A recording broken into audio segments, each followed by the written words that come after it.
தலைப்பு எனக்கு தரப்பட்டுள்ளது. பொதுவாக அல்லாஹ் ஜல்ல ஷானஹு தஆலா இறை தூதர்களை, நபிமார்களை, ரசூல்மார்களை இந்த உலகத்திற்கு அனுப்பி அவர்கள் வழியாக சத்தியத்தை எடுத்துச் சொல்லும் பொழுது அவர்களை ஏற்றுக்கொண்ட தோழர்கள் மூலமாகத்தான் அந்த இறை தூதர்களை பலப்படுத்தி வந்திருக்கிறான். இறை தூதர்களுடைய தனிப்பட்ட வெறும் பிரச்சாரத்தினால் மட்டும் அல்லாஹ் ரப்புல் ஆலமீன் இந்த மார்க்கத்தை மக்கள் மத்தியிலே கொண்டு செல்லவில்லை.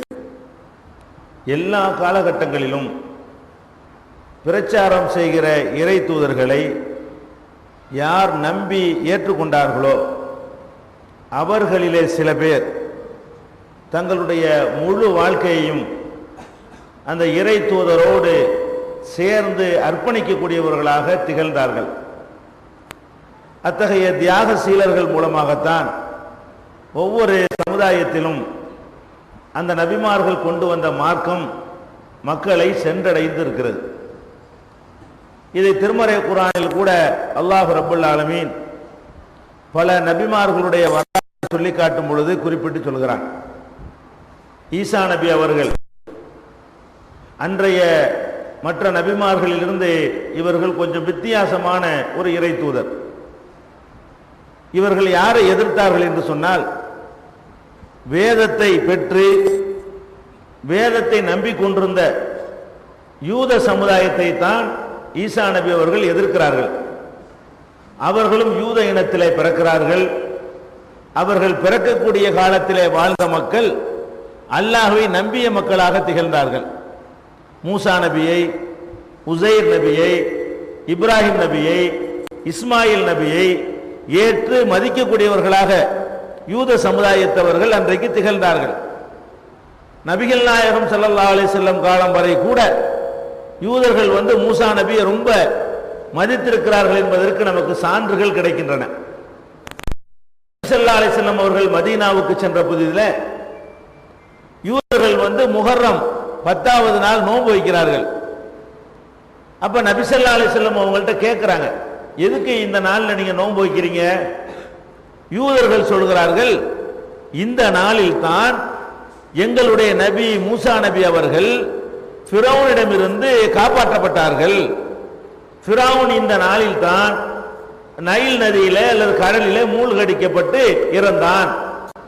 எதிரிகள் அழிக்கப்பட்ட ஒரு நாளாகவும் நாங்கள் பெரிதும் மதிக்கின்ற இறை தூதர் மூசா நபி அவர்கள் காப்பாற்றப்பட்ட நாளாகவும் இந்த நாள் இருக்கிறது.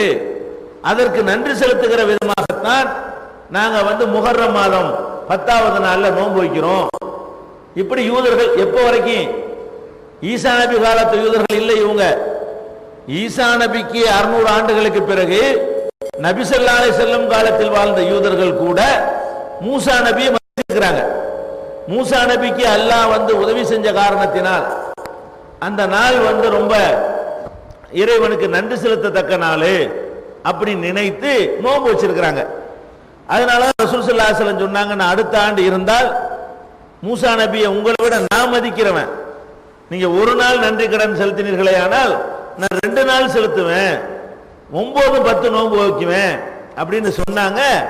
ஆனால் மறு ஆண்டு அவங்க இருக்கல என்பதை நம்ம ஹதீஸ்கள்ல பார்க்கிறோம். சஹீஹுல் புகாரி உள்பட ஏராளமான நூல்களில் இது பதிவு செய்யப்பட்டிருக்கிறது. அப்ப இந்த யூத சமுதாயம் என்பவர்கள் வேதத்தை ஏற்றுக்கொண்ட சமுதாயத்தவர்கள், சொர்க்க நரகத்தை நம்பிய சமுதாயத்தவர்கள், அதே மாதிரி மறுமையை நம்பின சமுதாயத்தவர்கள், நபிமார்களை நம்பிய சமுதாயத்தவர்கள் இதெல்லாம் செய்து கொண்டிருந்தால் கூட இந்த வேதத்தை மார்க்கத்தை வைத்து புலப்புக்கு உரியதா மாத்தி இருந்தாங்க.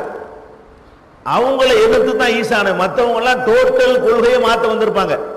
மற்ற நபிமார்கள் எல்லாம் அல்லாஹ்வையே சொல்லிக் கொடுக்க வந்திருப்பாங்க, மறுமையை சொல்லிக் கொடுக்க வந்திருப்பாங்க, சொர்க்க நரகத்தை சொல்லிக் கொடுக்க வந்திருப்பாங்க. ஆனால் ஈசா நபி அதை சொல்லிக் கொடுக்க வரவே இல்லை. அந்த மக்களே வேதத்தை வச்சு கொண்டிருக்கிறார்கள், அவங்களே நபிமார்களை ஏற்றுக்கொண்டிருக்கிறார்கள்.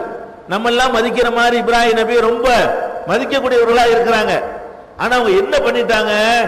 வேதத்தை ஒரு பக்கம் வைத்துக்கொண்டு அந்த மத குருமார்களாக திகழ்ந்தவர்கள், மக்களை தங்களுடைய கைப்பிடியில வைத்திருந்த மத குருமார்கள் என்ன செய்தார்கள்? இந்த மதத்தை நம்ம ஏன் வைத்து பொழப்புக்கு பயன்படுத்தக்கூடாது என்று நினைத்து அவங்களுக்கு வசதியான சில செய்திகளை எல்லாம் சொல்லி மக்களை சுரண்ட ஆரம்பிக்கிறாங்க. இதை திருத்துறதுக்கு தான் ஈசா நபி, இதை மாற்றி அமைக்கிறதுக்கு தான் ஈசா நபி. சொர்க்கத்தையோ மறுமையோ சொல்லிக் கொடுக்கறதுக்கு இல்லை. அவங்களே நம்பி இருந்தாங்க. ஏற்கனவே இருந்த அந்த யூத சமுதாயம் இதையெல்லாம் நம்பிக்கை கொண்டவர்களாக இருந்தார்கள். அப்ப இந்த ஈசா நபி அவர்கள் அந்த மக்களுக்கு பிரச்சாரம் செய்யும் பொழுது அப்ப எதிர்ப்பு எவ்வளவுக்கு வருது என்று கேட்டால், ஈசா நபியே சொல்றாங்க, மன் அன்சாரி இலல்லாஹ். ஈசா நபி அவர்கள் ஹவாரியின்கிட்ட தன்னை ஏற்றுக்கொண்ட தொண்டர்களிடத்தில் கேட்கிறார்கள், மன் அன்சாரி இலல்லாஹ், அல்லாஹ்வுக்காக எனக்கு உதவி செய்யக்கூடியவர்கள் யார் என்று ஈசா நபி கேட்டார்கள். அப்ப காலில் ஹவாரியூன நஹ்னு அன்சாருல்லாஹ், ஹவாரியின்கள் அவருடைய தோழர்கள் சீடர்கள் சொன்னார்கள், நாங்க அல்லாஹ்வுக்காக உங்களுக்கு உதவியா இருக்கிறோம். அப்ப அந்த நபி பெரிய அற்புதம் நிகழ்த்திய ஒரு நபி, தந்தை இல்லாமல் பிறந்த நபி, இறந்தவர்களை கூட அல்லாஹ்விடம் அனுமதி பெற்று சில நேரங்களில் உயிர்ப்பித்து காட்டிய ஒரு நபி, நோயாளிகளுடைய சில நோய்களை அல்லாஹ்வுடைய அருளால் தீர்த்து காட்டிய ஒரு நபி, இவ்வளவெல்லாம் சிறப்பு பெற்றிருந்த ஈசா நபி அவங்க, நானே இதை பார்த்துக்கிறேன், நானே இவங்களை ஒரு வழி பண்ணிடுவேன், இவங்களுடைய எதிர்ப்பை நானே சமாளிச்சுக்கிறேன், இவங்களை நானே திருத்திடுவேன், நானே அவ்வளவு பேருக்கு சத்தியத்தை சொல்லிடுவேன் என்று சொல்லாம என்ன கேட்கிறாங்க? மக்களை நோக்கி கேட்கிறார்கள், மன் அன்சாரி இலல்லாஹ், அல்லாஹ்வுக்காக எனக்கு உதவுறவங்க யார்? மக்கள் சொல்றாங்க, அவங்களை ஏற்றுக்கொண்ட மக்கள் சொல்கிறார்கள், நஹ்னு அன்சாருல்லாஹ், நாங்கள் அல்லாஹ்வுக்காக உங்களுக்கு உதவி செய்கிறோம். அப்ப இதுல என்ன விளங்குது? இறை தூதர்களுடைய பிரச்சாரம் வெற்றி பெற வேண்டுமானால் அவர்களை ஏற்றுக்கொண்ட மக்கள் அவர்களுக்காக உறுதுணையாக நிற்க வேண்டும், உதவி செய்ய வேண்டும், பக்கபலமாய் திகழ வேண்டும். இந்த சம்பவத்தை சொல்றதுக்கு முன்னாடி அல்லாஹ் ஒரு வாசகத்தோடு இதை ஆரம்பிக்கிறான். ஈசா நபியோட இந்த வரலாற்றை சொல்வதற்கு முன்னாடி நம்ம கூப்பிட்டு அல்லாஹ் சொல்றான், கூனு அன்சார் அல்லாஹ், மூமின்களே நீங்கள் அல்லாஹ்வுடைய உதவியாளர்களாக ஆகிவிடுங்கள். எது மாதிரி உதவியாளர் ஆக வேண்டும் தெரியுமா? ஈசா நபி ஒரு சந்தர்ப்பத்தில் கேட்டார்களே, அப்ப அவங்களுடைய சகாக்கள் சொன்னார்களே, அந்த மாதிரி நீங்களும் உதவியாளர்களாக ஆகிவிடுங்கள். நீங்க அல்லாஹ்வுடைய தூதருக்கு நீங்கள் உதவியாளராக இருந்தால் அல்லாஹ்வுக்கு உதவியாளர்கள் அதுக்கு பேரு. அப்ப அல்லாஹ் என்ன சொல்றான்? யா அய்யுஹல்லதீன ஆமனூ கூனு அன்சாரல்லாஹ், நீங்கள் அல்லாஹ்வுக்கு உதவியாளராக ஆகிவிடுங்கள். கமா கால ஈசா இப்னு மரியம் லில் ஹவாரியின், ஈசா நபி தன்னுடைய தோழர்களுக்கு சொன்னாரே, மன் அன்சாரி இலல்லாஹ், எனக்காக அல்லாஹ்வுக்கு உதவி செய்பவர் யார் என்று கேட்டாரே, ஹவாரியின்கள் எல்லாம் சொன்னார்களே நாங்க உதவி செய்வோம் என்று. அந்த மாதிரி நீங்கள் அல்லாஹ்வுக்கு உதவியாளராக ஆகிவிடுங்கள் என்ற வசனத்தை சஹாபாக்கள் கேட்கிறார்கள். இந்த வசனம் நமக்கெல்லாம் பொருந்தும் என்றாலும் இது முதல்ல இந்த வசனம் சென்றடைந்தது சஹாபாக்களை, நபிகள் நாயகம் ஸல்லல்லாஹு அலைஹி வஸல்லம் காலத்தில் வாழ்ந்த மக்களை. அப்ப ஈசா நபிக்கு உதவியாளராக அந்த ஹவாரியின்கள் எப்படி ஆனார்களோ அது மாதிரி உதவியாளரா நீங்கள் ஆகிவிடுங்கள் என்ற கட்டளைக்கு பிறகு பல சஹாபாக்கள் முழுக்க முழுக்க தங்கள் வாழ்க்கையை இந்த மார்க்கத்திற்காக, மார்க்க பிரச்சாரத்திற்காக, நபி ஸல்லல்லாஹு அலைஹி வஸல்லம் அவர்களுடைய பக்கபலமாக இருப்பதற்காக, அவர்களுக்கு உறுதுணையாக திகழ்வதற்காக முழுமையாக அர்ப்பணித்தார்கள். அந்த அர்ப்பணிப்பு மட்டும் இல்லை என்று சொன்னால் இன்னைக்கு நமக்கு இந்த இஸ்லாம் இங்க வந்து சேர்ந்திருக்காது. ரசூல் ஸல்லல்லாஹு அலைஹி வஸல்லம் அவங்க மட்டும் பிரச்சாரம் பண்ணி அது அவர்கள் கட்டி காத்திருக்காவிட்டால், அந்த நேரத்தில் பக்கபலமா இருந்திருக்காவிட்டால், ஏன்னா இவங்க அல்லாஹ்வுடைய உதவியாளர்களாக அல்லாஹ்வே சொல்றான். அப்ப சஹாபாக்களுடைய உறுதுணையின் மூலமாகத்தான் இந்த மார்க்கம் அன்றைக்கும் நிலை பெற்றது, இன்னைக்கு வரைக்கும் பாதுகாக்கப்பட்டு நம்ம இடத்துல வந்து சேர்ந்திருக்குன்னு சொன்னா அதுக்கு அந்த சஹாபாக்களுடைய தியாகங்கள் முக்கியமான காரணமாக இருந்ததை நம்ம மறந்துடக்கூடாது. அதனாலதான் நபிகள் நாயகம் ஸல்லல்லாஹு அலைஹி வஸல்லம் சொன்னாங்க, என்னுடைய சஹாபாக்களை நீங்கள் ஏசி விடாதீர்கள், என்னுடைய தோழர்களை நீங்கள் திட்டாதீர்கள். ஏன் தெரியுமா? நீங்க வந்து உஹது மலை அளவுக்கு நீங்கள் தர்மம் செஞ்சாலும் அந்த சஹாபாக்கள் ஒரு கையளவு செய்திருப்பார்களே, இவ்வளவு இருக்கை கொள்ளளவுக்கு, அதையோ அதுல பாதியும் உங்களுக்கு அடைய இயலாது. நம்ம உகது மலை அளவுக்கு தர்மம் செய்யறோம், அவங்க இவ்வளவு செஞ்சாங்க, இதுக்கு கிடைக்கிற நன்மை அதுக்கு கிடைக்காது. சஹாபாக்கள் ரெண்டு கையளவு அள்ளி போட்டிருப்பாங்களே, தர்மம் செஞ்சிருப்பாங்களே, அந்த நன்மையை நீங்க அடைகிறதா இருந்தா கூட நீங்க உகது மலை அளவுக்கு செஞ்சாலும் அடைய முடியாது. அதுங்க அவங்களும் தர்மம் தான் செய்யறாங்க, நம்மளும் தர்மம் தான் செய்யறோம்.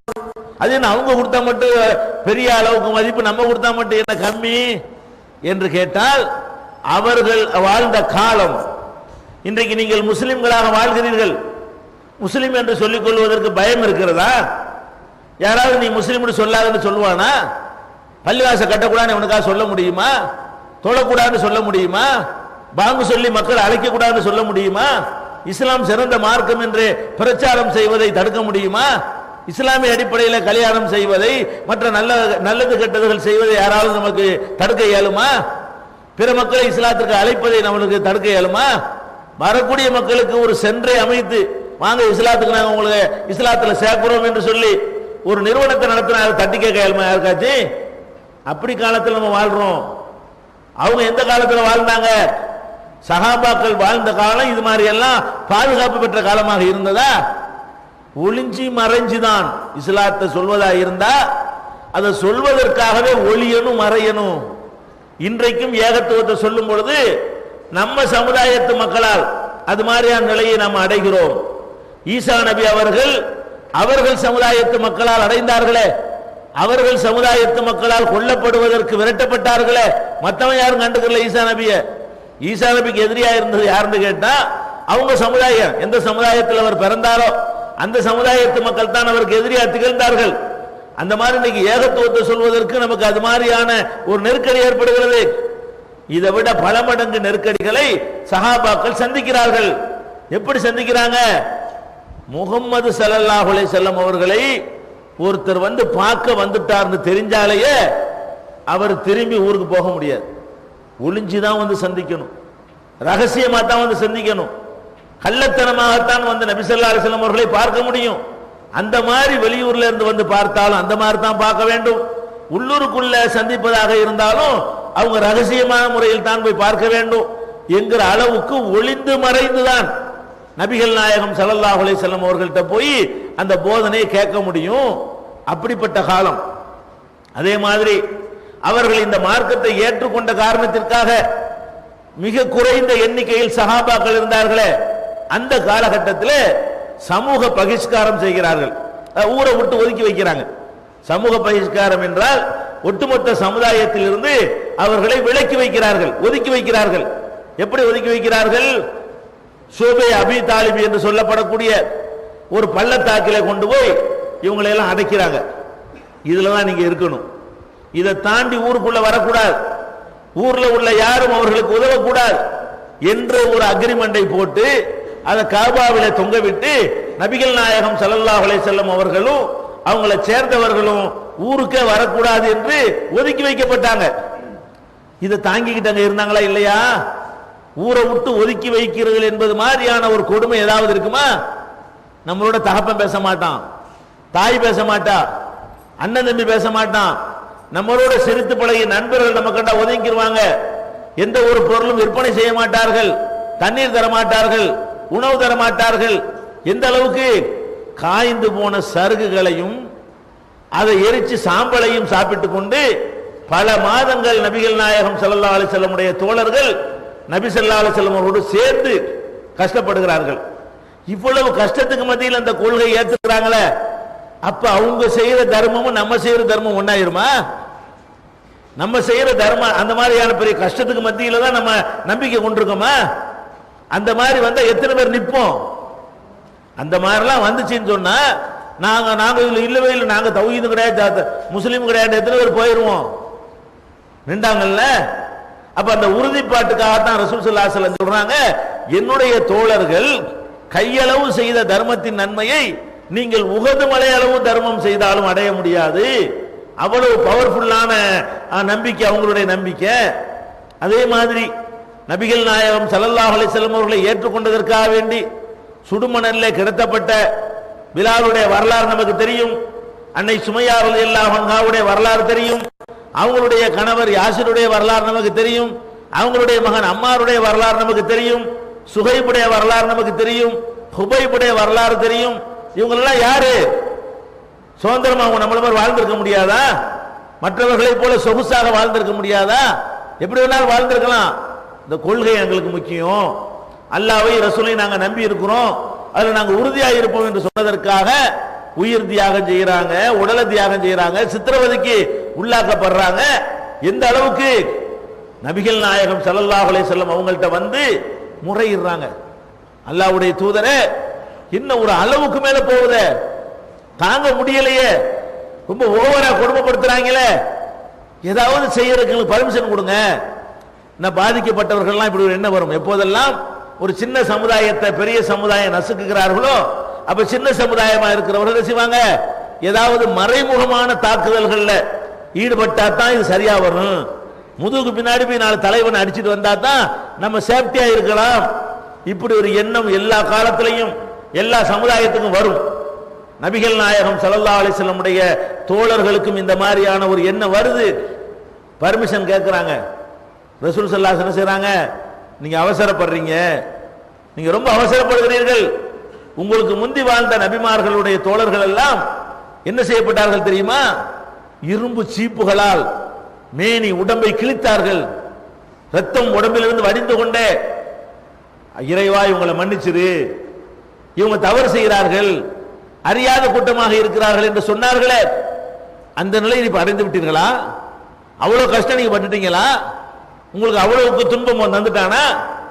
அவசரப்படாதீங்க என்று பெருமானார் ஸல்லல்லாஹு அலைஹி வஸல்லம் அவர்கள் அந்த மக்களுக்கு ஆறுதல் சொல்கிறார்கள்.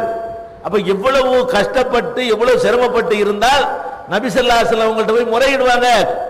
இவ்வளவு கஷ்டத்துக்கு மத்தியிலையும் நின்று தாக்கு பிடிக்கிறாங்க. ஒரு கட்டத்தில் ரசூல் ஸல்லல்லாஹு அலைஹி வஸல்லம் அவங்களுக்கு பொறுக்க முடியல. அந்த சஹாபாக்கள் டெய்லி அடி வாங்குறதும், டெய்லி சித்திரவதைக்கு ஆளாகிறதும், டெய்லி ரத்த காயத்தோடு அவங்க வந்து நபிகள் நாயகம் ஸல்லல்லாஹு அலைஹி வஸல்லம் முறையிடுறதும், அவங்களுடைய எஜமானர்களால், முதலாளிகளால், அவங்களுடைய தலைவர்களால் தன்னுடைய தோழர்கள் வந்து ரொம்ப பாதிக்கப்படுவதையும் கண்டு மனம் வெதும்பிய நபி ஸல்லல்லாஹு அலைஹி வஸல்லம் அவர்கள் வேற எங்கிட்டாவது ஓடிருங்க அனுமதி கொடுக்குறாங்க. எங்க ஓட சொல்றாங்க? இங்க இருக்கவே வேணாம், இந்த ஊரே உங்களுக்கு வேணாம், நான் இருந்து சமாளிச்சுக்கிறேன், நீங்க யாருக்கு சக்தி இல்லை, நீங்க ஊரை விட்டு ஓடுங்க. ஊரை விட்டு ஓடுறாங்க. எங்க ஓடுறாங்க? ஊரை விட்டு ஓடுறது என்பது சின்ன மேட்டரா? ஊரை விட்டுனா வீடு வாச சொத்து சுகம் அண்ணன் தம்பி நம்ம வாழ்ந்து பழகிய தெருக்கள் நண்பர்கள் இவ்வளவை விட்டு விட்டு ஒன்னும் தெரியாத ஒரு இடத்துக்கு எல்லாத்தையும் உதறி எரிஞ்சிட்டு போறதுன்னா பெரிய மேட்டரா? இன்னைக்கு சம்பாதிக்கிறதுக்காக வேண்டி பெரிய அமெரிக்காவுக்கு போனவங்க கூட தன்னுடைய தாயகத்துக்கு திரும்பி வர்றான், வரணுங்கிற நம்பிக்கையில போறான். அங்க சம்பாதிக்கிற பணத்தை கொண்டு இங்க சொத்து வாங்குறான். இங்க பிறந்த ஊர்ல நல்லா இருக்கணுங்கிறதுக்காக தான் வெளியூர்ல போய் சிரமப்படுறான். இது எந்த மாதிரி பயணம்? ஹிஜ்ரத் என்ற அந்த புனித பயணம் மேற்கொண்டார்களே, என்ன பயணம்?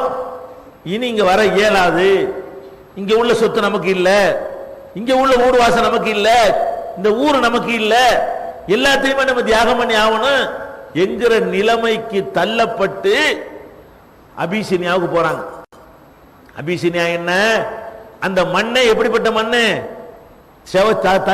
செக்க செவேர்ந்து இருக்கிறவனே அடுப்பு கரிமாறு ஆக்கக்கூடிய மண். அந்த மாதிரி கிளைமேட். ஹபஷா அங்க வாழ்றவங்க நீக்குரோக்கள்ங்கிறோம்ல, அபிசீனியாவில் வாழ்ற மக்கள்லாம் எப்படி இருப்பாங்க?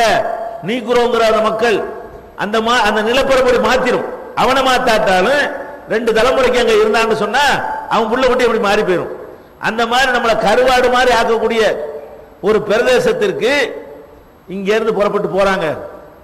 வீடு வாசல் எல்லாத்தையும் விட்டு விட்டு அபிசீனியாவில் போய் அங்க போய் அகதிகளாக தஞ்சம் புகுறாங்க. அகதியா இருந்தாலும் பரவாயில்லை, அகதியா வாழ்றது எவ்வளவு கஷ்டம் தெரியுமா? சொந்த ஊர்ல 4 நண்பன் சொந்தக்காரன் இருக்கும் போதே வாழ்றது கஷ்டமா இருக்க, திடீர்னு ஒண்ணும் தெரியாத ஊர்ல போய் நம்ம நின்றோம்னு சொன்னா, அது வேற நாட்டுக்காரனா போய் நின்றா, இந்த இலங்கையில வந்து நிக்கிற அகதிகள்ட்ட போய் கேளுங்க, அவங்களுக்காக அரவணைக்க ஒரு மொழி, எங்க மொழி பேசக்கூடியவங்க அப்படின்னு ஆதரிக்கக்கூடிய இயக்கங்கள் இருக்கிறது, சாதகமான அரசு இருக்கிறது, அவங்களுக்கு தேவையான உதவிகள் செய்யக்கூடிய வாய்ப்பு இருக்கிறது. அவனே வந்து போய் கிடக்கிறான், எல்லாத்தையும் விட்டு வந்துட்டேங்கிறான். அவனுக்கு ரேஷன் அரிசி கொடுக்கப்படுது, பண உதவி செய்யப்படுது, தங்குறதுக்கு முகாம்கள் கொடுக்கப்படுகிறது. அப்படி இருந்து அவன் அகதிங்கிறத அவனுக்கு பெரிய சுமையா இருக்கிறது. அந்த மாதிரி அரவணைக்கும் ஆள் இருந்துச்சா? அப்ப அவ்வளவு பெரிய ரிஸ்கான ஒரு பிரயாணத்தை மேற்கொள்றாங்களே, எதுக்கு பண்ணாங்க? நாங்க இதுல இல்லைன்னு சொன்னா முடிஞ்சு போச்சங்க. ஒரு வார்த்தை தானே. அவங்க அந்த எதிரிகள்கிட்ட போய், இல்லை நமக்கும் முகமதுக்கு சம்பந்தம் கிடையாது, நாங்க இதுல சேர்ந்த ஆளுக்கு இல்லையே, நாங்க வேற ஆளுக்கு இல்ல, இப்படி சொன்னா அவங்க நிலைக்கு வந்திருப்பாங்களா? அப்ப இவ்வளவையும் அவங்க தாங்கி கொண்டது எதுக்காக வேண்டி? ஏற்றுக்கொண்ட கொள்கை சரி நம்புனாங்க, அதுல உறுதியா இருந்தாங்க. அந்த தியாகம் பண்ணாட்டிங்க இஸ்லாம் வந்திருக்குமா? அந்த அளவுக்கு அவங்க தியாகம் பண்ணி சொத்து சுகம் அத்தனை தூக்கி எரிஞ்சிட்டு இன்னொரு நாட்டில் போய் தஞ்சம் புகுந்து அங்க புகுந்து கஷ்டமான வாழ்க்கை வாழ்ந்திருக்காவிட்டால் நமக்கு இந்த மார்க்கம் இப்படிப்பட்ட தியாகம். தியாகம் என்றால் கொஞ்சம் நஞ்சம் கிடையாது. இது மாதிரியான தியாகங்களுக்கு தங்களை உட்படுத்தி கொண்டார்கள். இதே மாதிரி இரண்டாவது தியாகம், மதீனாவுக்கு போறாங்க. அதான் ஹிஜ்ரத் தானியான்னு சொல்லப்படக்கூடிய இரண்டாவது ஹிஜ்ரத். மறுபடியும் நபி ஸல்லல்லாஹு அலைஹி வஸல்லம் அவர்கள் மிஞ்சி இருந்த ஆட்களை வாழலாம் நம்பிக்கை இருந்தாங்க. அதுக்கப்புறம் வாழ முடியல, மேலும் கொடுமை அதிகரிக்குது. எல்லாத்தையும் மதீனாக்கு அனுப்பிவிட்டாங்களா இல்லையா? அவங்களும் ஊரை விட்டு போனாங்களா இல்லையா?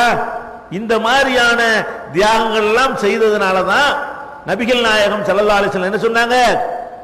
என்னுடைய சஹாபாக்கள் ஒரு கையளவு தர்மம் செய்திருப்பார்களே, ஆனால் நீங்கள் உஹது மலையளவுக்கு செய்தாலும் அந்த நன்மை அடைய முடியாது. ஏன்?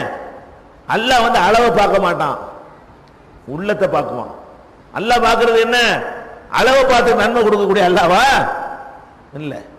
மறுமை நாள்ல நபிகள் நாயகம் ஸல்லல்லாஹு அலைஹி வஸல்லம் அவர்கள் அல்லாஹ் எப்படி பார்ப்பாங்கிறதுக்கு ஒரு சம்பவம் சொல்லி காட்டுறாங்க. மறுமை நாளையில பல பேர் கொண்டாந்து நிறுத்தப்படுவார்கள். அதுல யார் வருவான்? ஒரு பெரிய செல்வந்தன் வருவான். அவனை கூட்டிட்டு வருவாங்க. இவன் என்ன பண்ணவன்? உலகத்துல வாழும் பொழுது வாரி வாரி வழங்கினவன். உலகத்துல வாழ்ந்த பணத்தை கொடுக்கறதுன்னு ஒரு மனுஷன் கஷ்டமா நினைக்கிறான். உயிரை கூட கொடுத்தாலும் கொடுத்துருவான் போல இருக்கு, பணம் கொடுக்க மாட்டேங்கிறான். பணங்கிறது அவ்வளவு பெரிய மேட்ரு, கலட்ட முடிய மாட்டேங்குது. எல்லா விதமான கஷ்டத்தை வேணாலும் மனுஷன் தாங்கிக்கிற ரெடியா இருக்கிறான். காசு கேட்டு பாருங்களா, ஒரு நல்ல பணிக்கு எடுக்க மனசு வராது. அப்ப இந்த பணத்துக்கு தான் ஒரு மனுஷன் அடிமையா இருக்கிறான். இந்த செல்வந்தன் யார் தெரியுமா? கேட்கும் போதும் அள்ளி அள்ளி கொடுத்தவன். இது ஒரு பெரிய தியாகம். பணத்தை கொண்டை கொடுக்கிறது என்பது பெரிய தியாகம். அப்ப அந்த மாதிரி பணத்தை அள்ளி அள்ளி மக்களுக்காக நல்ல காரியத்துக்காக செலவு செஞ்சவனை கொண்டாந்து நிப்பாட்டப்படும். இவன் செலவு செஞ்ச அளவை கணக்கில் கொண்டா இவனுக்கு 7 சொர்க்கம் கொடுக்கலாம்.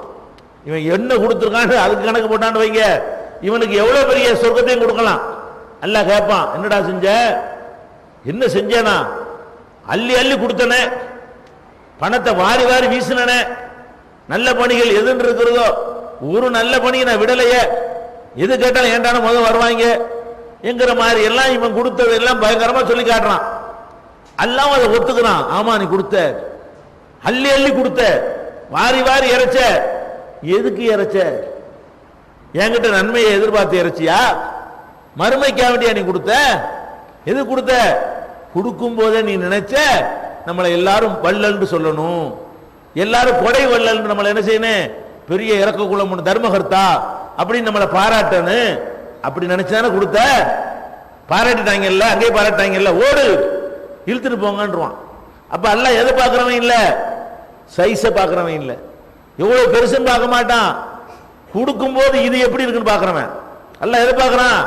ஒரு விஷயத்தை கொடுக்கும் பொழுது, செய்யும் பொழுது உள்ளம் எப்படி இருக்கிறது, உள்ளத்துல என்ன எப்படி இருக்குன்னு பார்க்கிறான். நிறைய கொடுத்த நெசம், நிறைய கொடுத்தது இவன் அல்லாஹ்வுக்கு கொடுக்க நம்பிக்கையில சரியில்லை, பெருமைக்கு கொடுத்துட்டான். 4 பேர் பாராட்டணும், நம்மளை போஸ்டர் அடிச்சு ஒட்டணும், அப்படி கொடுத்தா அல்லாஹ் ஏத்துக்குவானா? இன்னொருத்தரை கொண்டு வருவாங்க. அவன் யாரு? மார்க் அறிஞர். மார்க் அறிஞர் சரியான மார்க்கத்தை சொல்றது ரொம்ப கஷ்டம்ங்க. பணக்காரன் பணத்தையா செலவழிச்சிருவான். மார்க்கத்தை கற்றவன் பொய்யான மார்க்கத்தை சொன்னா தான் அவருக்கு மரியாதை கிடைக்கும். உண்மையான மார்க்கத்தை சொன்னார்னு வைங்க, மரியாதை போயிடும். எந்திரிச்சு நிக்க கூடாதுன்னு சொன்னா அவருக்கு மரியாதை கிடைக்காது. நீங்கள் நானும் ஒன்னோடு உண்மையான மார்க்கத்தை சொன்னா அவருக்கு எதுவுமே கிடைக்காது. அப்ப உண்மையான மார்க்கத்தை சொல்வது ரொம்ப எப்போதுமே கஷ்டமானது. ஆனா இவர் உண்மையான மார்க்கத்தை எல்லாம் சொல்லியிருப்பாரு. என்னப்பா உனக்கு சரியான மார்க் அறிவை கொடுத்தனே, என்ன பண்ணுன? திருக்குரான் தமிழாக்கம் பி ஜெய்னுலாபிதீன்.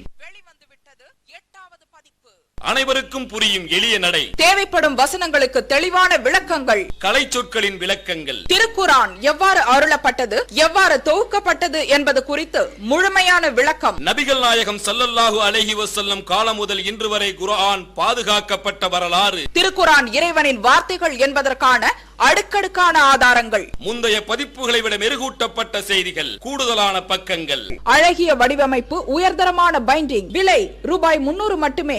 வெளியீடு மூன் பப்ளிகேஷன், நம்பர் 83/3, முதல் மாடி, மூர்தரு, மண்ணடி, சென்னை 1. போன் 65690810. ஊரூரா போய் சொன்னேன், பிரச்சாரம் பண்ணனேன், அடி உதெல்லாம் வாங்கிட்டு சொன்னேன், அது அப்படிலாம் செஞ்சு நான் பிரச்சாரம் பண்ணேன் உனக்காக வேண்டி.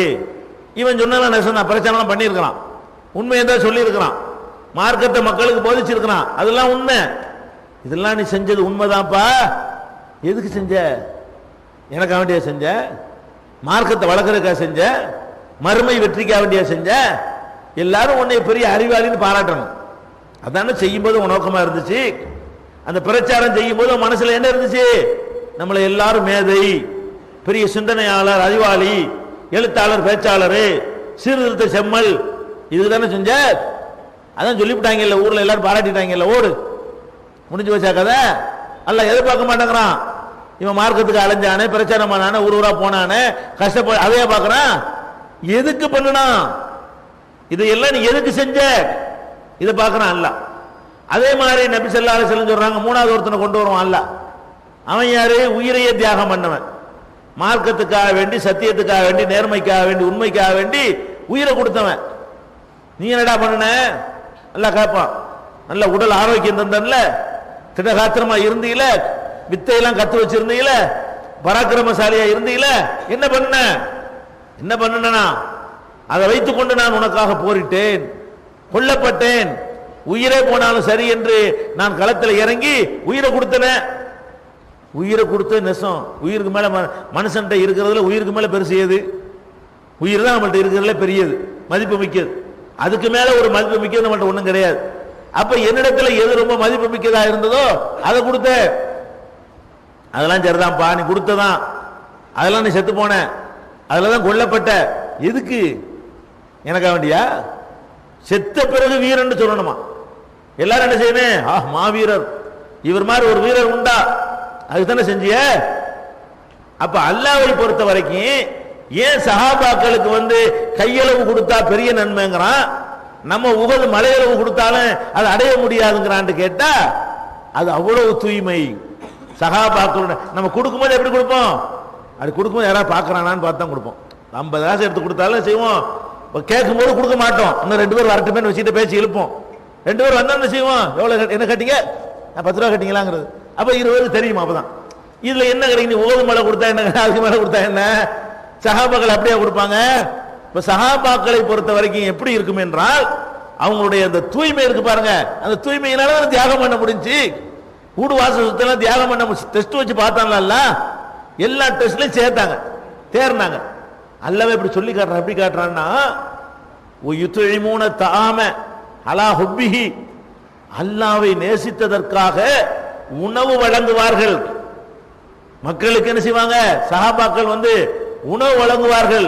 வழங்கிட்டு சொல்லுவாங்களாம், இன்னமா நுத்இமுக்கும் லிவஜ்ஹில்லாஹ், நாங்க உங்களுக்கு ஏன் சோறு போட்டோம் தெரியுமா? அல்லாஹ்வுடைய திருப்திக்காக போட்டோம். லா நுரீது மின்கும் ஜஸாஅன் வலா ஷகூரா, உங்கள்கிட்ட நாங்கள் பிரதிபலனை எதிர்பார்க்கவில்லை, நன்றி சொல்லாம எதிர்த்து போகணும். சோத்தை போட்டுவிட்டு எங்களை பார்த்து நீ பல்ல காட்டக்கூடாது, எங்களுக்கு நாளைக்கு பிரதிபலன் இன்னொரு டீ வாங்கி தர வேண்டி வரும்னு நினைக்க கூடாது. இதுக்கு பதிலா ஏதாவது செய்யணும்னு இங்க சோறு திங்காத, என்னை பார்க்கும் போதெல்லாம் நன்றி செலுத்தணும்னு நினைச்சு திங்காத. உங்ககிட்ட இருந்த நன்றி எனக்கு வேண்டாம், பிரதிபலன் வேண்டாம், நாங்கள் அல்லாஹ்வுடைய திருப்திக்கு தர்றோம் என்று அல்லாஹ் குர்ஆன்ல சொல்லி காட்டுறான். எப்படி உணவளிப்பார்களாம்? இன்னமா நுத்இமுக்கும் லிவஜ்ஹில்லாஹ், அல்லாஹ்வுடைய திருப்திக்கு தான் நாங்கள் உங்களுக்கு உணவு தருகிறோம். லா நுரீது மின்கும் ஜஸான், உங்கள்கிட்ட இருந்து நாங்கள் பிரதிபலனை எதிர்பார்க்க மாட்டோம். வலா ஷக்கூரா, நன்றி எதிர்பார்க்க மாட்டோம். அதனாலதான் அந்த அந்த அந்தஸ்துங்க. அப்ப ஒரு சஹாபாக்கள் உள தூய்மையில் அனைவரையும் மிஞ்சியவர்களாக இருந்தார்கள். சஹாபாக்கள் எப்படி இருந்தாங்கன்னு கேட்டா, தூய்மையான எண்ணத்தை எடுத்து மார்க் போடுவதாக இருந்தா அவங்க எல்லாத்தையும் மிஞ்சிய ஒரு நிலையில் இருந்ததுனால தான் நபி ஸல்லல்லாஹு அலைஹி வஸல்லம் அவங்க சொன்னாங்க அதை உங்களுக்கு அடைய இயலாது. அப்படிப்பட்ட ஒரு தூய்மையான ஒரு தோழர்கள் நபிகள் நாயகம் ஸல்லல்லாஹு அலைஹி வஸல்லம் கிடைத்தார்கள். அதனாலதான் எல்லா விதமான கஷ்டங்கள் சிரமங்களை எல்லாம் தாங்கி கொண்டு உயிர்களை ஊரை விட்டு புறப்பட்டு போயிட்டாங்க. அதுக்கு பிறகாவது ஒரு செட்டில் ஆக முடிஞ்சா, அதுக்கு பிறகாவது நம்ம உண்டு நம்ம வேலை உண்டு இருக்க முடிஞ்சா? இந்த நபிகள் நாயகம் ஸல்லல்லாஹு அலைஹி வஸல்லம் அவங்களோடு சேர்ந்ததற்காக வேண்டி எத்தனை யுத்தங்கள் அவர்களுக்கு திணிக்கப்படுகிறது. அது கண்டு ஓடினாங்களா? போய் நிம்மதியா மதீனாவுல செட்டில் ஆயிட்டு விட்டாங்களா? விடல. படை எடுத்துட்டு வர்றாங்க, இடைஞ்சல் பண்றாங்க, சங்கடத்தை ஏற்படுத்துறாங்க, திரும்ப திரும்ப அவர்களுக்கு நிம்மதியாக வாழ முடியாத நிலைமை ஏற்படுத்துறாங்க. போப்பா இந்த ஆளோட சேர்ந்து நமக்கு பெரிய கஷ்டமா இருக்குது, சொந்த ஊர்லயும் வாழ விட மாட்டேங்கிறாரு, வெளியூர்ல வந்து இந்த மாதிரி ஆக்கிவிட்டாரு. அப்படி மூசா நபிக்கெல்லாம் சொன்னாங்களே. மூசா நபி அவர்களுக்கு அல்லாஹ் சில தோழர்களை கொடுத்தான். எப்படிப்பட்ட தோழர்கள் தெரியுமா? எப்படிப்பட்ட உதவிகள்லாம் அல்லாஹ் அவர்களுக்கு செஞ்சு காட்டினா தெரியுமா? மூசா நபி அவர்கள் அவங்களுடைய சீடர்களோடு வர்றாங்க இல்லையா, ஃபிரௌன் விரட்டிக்கிட்டு வர்றான். ஃபிரௌன் விரட்டின உடனே அல்லாஹ் வந்து கடலை வந்து கைத்தடியினால் அடிக்க சொல்றான். கடல் ரெண்டா பிளக்குது. மூசா நபியும் அவங்களுடைய தோழர்களும் காப்பாற்றப்படுறாங்க. ஃபிரௌன் அழிக்கப்படுறான். கண்ணுக்கு முன்னாடி பார்க்கறாங்க. எது பார்க்கறாங்க? அல்லாஹ்டா யாரு, அவன் ஆற்றல் என்ன, அவன் நினைச்சான்னு சொன்னா மறைமுகமான ஒரு அற்புதத்தை செய்து கூட நம்ம காப்பாற்றுவான், நம்முடைய எதிரிகளை அழிப்பான். நம்ம சிறுபான்மையா இருந்தா கூட அவன் நாடி விட்டால், அவனுடைய உதவி கிடைத்து விட்டால் நம்மளை யாராலும் அழிக்க முடியாது. கண்ணால பார்த்தாங்களா இல்லையா? நம்ம எல்லாம் அந்த வரலாறு படிக்கிறோம். கடல்ல பிளந்து தப்பிச்சதை அனுபவிச்சவர்கள் யாரு? மூசா நபியுடைய தோழர்கள். கண்ணுக்கு முன்னாடி ஒரு பெரிய சக்கரவர்த்தி, வல்லரசு அதிபர் ஃபிரௌன் அழிக்கப்படுவதை கண்ணால் பார்த்தவர்கள் யாரு? இப்படி பார்த்தா என்னங்க வரும் நமக்கெல்லாம்? நமக்கு நினைச்சுன்னு வைங்க, நம்ம எப்படி என்ன நிலைக்கு வருவோம்? அல்லாஹ் இருக்கிறாங்கல்ல, கடுகளோ சந்தேகம் மாதிரி வருவோம் நமக்கு. இப்படி ஒரு நிகழ்ச்சி நம்ம கண்ணுக்கு முன்னாடி நடந்து நம்மள ஒரு பெரிய சக்தி விரட்டிட்டு வருது, நம்ம ஒண்ணும் இல்லாம இருக்கிறோம், அதிசயமான முறையில் நம்ம காப்பாற்றப்படுகிறோம், அதிசயமான முறையில் அவன் அழிக்கப்படுறான். கண்ணுக்கு முன்னாடி, நம்ம கண்ணு முன்னாடி வான்தும் தங்குரும் அல்லாஹ் சொல்றான். அட நீ பார்த்துக்கிட்டு இருக்கும் போதே மூணு கடிச்சனடா அப்படின்னு கேட்கிறானே. அப்படி நடந்தால் நம்ம நம்பிக்கை எப்படி இருக்கு? அசைக்க முடியாத நம்பிக்கை இருக்குமா இல்லையா? இப்ப பாருங்க, வெளியே வந்துட்டான்ல, வந்தவன மூசா நபி சொல்றாங்க, அடே இந்த இவன்கிட்ட இருந்து தப்பிச்சிட்டோம், இவங்கிட்ட இருந்து எல்லாம் காப்பாத்திட்டான். இந்த அந்த ஊர்ல ஒரு அநியாயக்காரங்க இருக்கிறாங்க. மூசா நபி சொல்றாரு, எப்ப சொல்றாரு? இந்த கடல்ல இருந்து தப்பிச்சு காப்பாத்தின உடனே சீடர்கள்ட்ட சொல்றாரு, இன்ன ஹாகுனா கௌமன் ஜப்பாரின், அந்த ஊர்ல ஒரு அநியாயக்காரன் இருக்கிறான், வாங்க நம்ம எல்லாரும் போய் அவங்களை அழிக்குவோம் அப்படிங்கிறாங்க. இவங்க என்ன பண்ணிருக்கணும்? நமக்கு தான் அல்லாத கண்ணு முன்னாடி உதவி செஞ்சிருக்கிறானே, நம்ம தைரியமா போவோம். ஃபிரௌனை அழிக்கிறதுக்கு உதவி செஞ்ச அல்லாஹ் அவங்கள அழிக்கிறதுக்கு உதவி செய்ய மாட்டானா? அப்படித்தானே இருந்திருக்கணும். இவங்க சொன்னாங்க, யாரு இந்த அதிசயத்தை இந்த அற்புதத்தை அனுபவித்த மூசா நபியுடைய கூட்டம் சொன்னார்கள், இதுஹப அன்த வ ரப்புக ஃபகாத்திலா இன்னா ஹாகுனா காயிதூன். மூசாவே நீனும் உன் ரப்பும் போய் முதல்ல சண்டை பிடிங்க, நாங்க இங்கே உட்கார்ந்துட்டு இருக்கிறோம். எப்படி கதை? எப்ப சொல்றாங்க? எப்ப இதை சொல்றாங்க முக்கியம். எப்ப சொல்றான்? அல்லாண்டா யாருன்னு கண்ணுக்கு முன்னாடி பார்த்துட்டு, அவனுடைய குதிரத்தை பார்த்துட்டு, அவனுடைய வல்லமையை பார்த்துட்டு, அந்த அடுத்த வினாடி அந்த ஈரம் கூட காயல கடல்ல சொல்றான். எப்படி சொல்றான்? நீனும் ஒரு ரப்பு போய் சண்டை போடு, நீனும் ஒரு இறைவனும் போய் காத்திலா ரெண்டு பேரும் சண்டை போடுங்க, ஜெயிச்சவனை கூப்பிடுங்க, நாங்க வர்றோம். இன்ன ஹாகுனா காயிதூன், நாங்க இங்கேயே உட்கார்ந்து இருக்கிறோம். இதே மாதிரி சஹாபாக்கள் இதை ரசூலுல்லாஹ்ட்ட சுட்டி காட்டுறாங்க. அல்லாஹ்வுடைய தூதரே மூசாவிடத்தில் சொன்னார்களே, நீனும் ஒரு ரப்பு போய் சண்டை போடு, நாங்க இங்கே உட்கார்ந்து இருக்கிறோம், அப்படி நாங்கள் சொல்ல மாட்டோம். நபிகள் நாயகம் ஸல்லல்லாஹு அலைஹி வஸல்லம் வந்து சஹாபாக்கள் யுத்தத்திற்கு அழைப்பிடும்போது சொன்னார்கள், நாங்க சின்ன கூட்டம் தான், நாங்க பலவீனர்கள் தான். மூசா நபி இடத்தில் அவர் சீடர்கள் சொன்னது போல நாங்கள் சொல்ல மாட்டோம், எங்கள் மொத்த உயிரையும் பணயம் வைத்து உங்களுக்கு பக்கபலமா திகழ்வோம் சொன்னார்களே. இப்படிப்பட்ட ஒரு தியாகம். இதனாலதான் நின்றது இஸ்லாம். இதனாலதான் இந்த இஸ்லாம் நமக்கு 14 நூற்றாண்டுக்கு பிறகு நம்மள்கிட்ட பாதுகாக்கப்பட்டு வந்திருக்கிறது. இப்படிப்பட்ட தியாகம். மதீனாவுக்கு போன பிறகு கூட உயிர் ஒரு பொருட்டே இல்லை இவர்களுக்கு. வாழ்வது ஒரு பெரிய மேட்டரே இல்லை உங்களுக்கு. கொள்கை முக்கியம், இந்த மார்க்கம் முக்கியம், மறுமை முக்கியம். எப்படி இந்த ஃபிரௌனுடைய மனைவியை நமக்கு அல்லாஹ் முன்னுதாரணமா காட்டுறானோ அதுக்கு ஏற்றவர்களாக அவர்கள் வாழ்ந்து காட்டினார்களா இல்லையா? அல்லாஹ் மூமின்களுக்கு உதாரணம் சொல்றான்ல. ஒரு ஆள் மூமின் சொன்னா அவர் எப்படி நடக்கணுமா? ஃபிரௌனுடைய மனைவியை போல நடக்க வேண்டும். லரபல்லாஹு மஸலன் லில்லதீன ஆமனு இம்ராஅத் ஃபிரௌன். மூமின்களுக்கு முன்னுதாரணமாக ஃபிரௌனுடைய மனைவியை அல்லாஹ் எடுத்து காட்டுகிறான். ஃபிரௌனுடைய மனைவி என்ன பண்ணாங்க? ஒரு பெரிய தியாகம் பண்ணிட்டாங்க என்று கேட்டால், அவங்க பட்டத்து ராணியாக இருந்தார்கள். அவங்க கணவன் பெரிய சக்கரவர்த்தியாக இருக்கிறான்.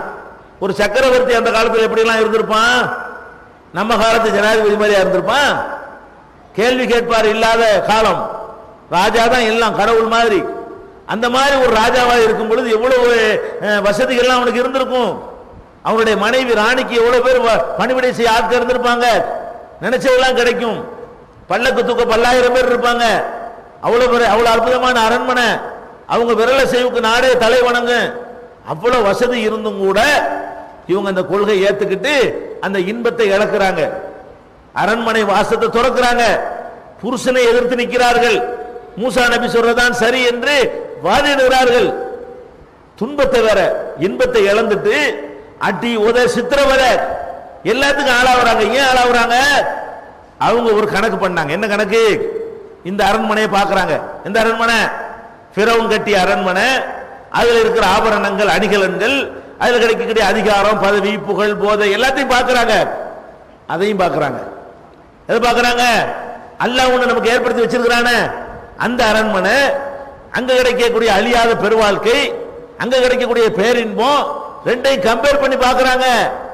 அது வேண்டும் என்றால் இதை இழந்து ஆவணும் எங்க நிலை வரும் பொழுது இதை விட அது பெருசுன்னு வழங்கினார்கள். இதான் பிறனுடைய மனைவிட்ட இருந்த சிறப்பு தன்மை.